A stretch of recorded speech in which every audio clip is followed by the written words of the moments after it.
Pasukan militer Hizbullah kembali memamerkan kompleks rudal besar bawah tanah miliknya.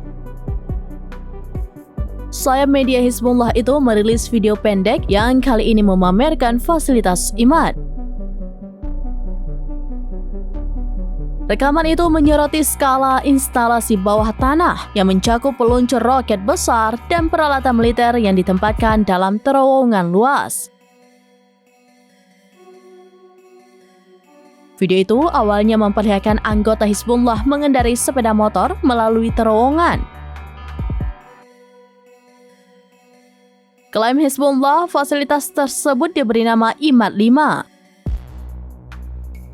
Fasilitas itu disembunyikan dari kemampuan pengintaian musuh atau Israel, tetapi juga memberikan perlindungan terhadap serangan potensial. Dalam video yang diunggah, Hizbullah memberikan judul, "Kami tidak akan meninggalkan arena, kami tidak akan menjatuhkan senjata kami." Diketahui pada tanggal 16 Agustus 2024, perlawanan Lebanon telah menunjukkan fasilitas lain yang diberi nama IMAD 4 mengutip Palestine Chronicle. Dalam IMAD 5 terdengar suara audio Nasrallah yang menggelegar terdengar di latar belakang.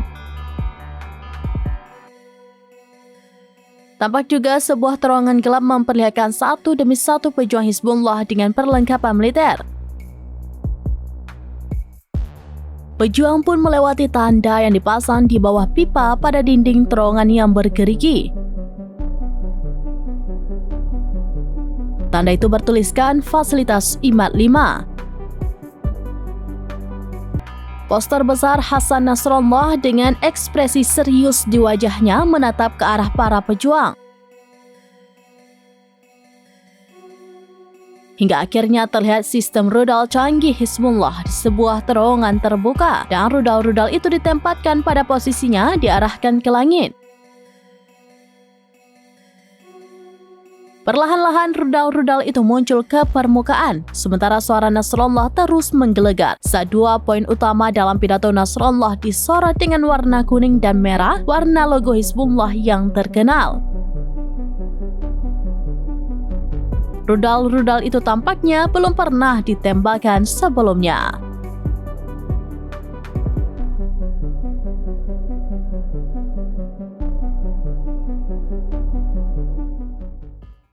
Download Tribun X sekarang, menghadirkan lokal menjadi Indonesia.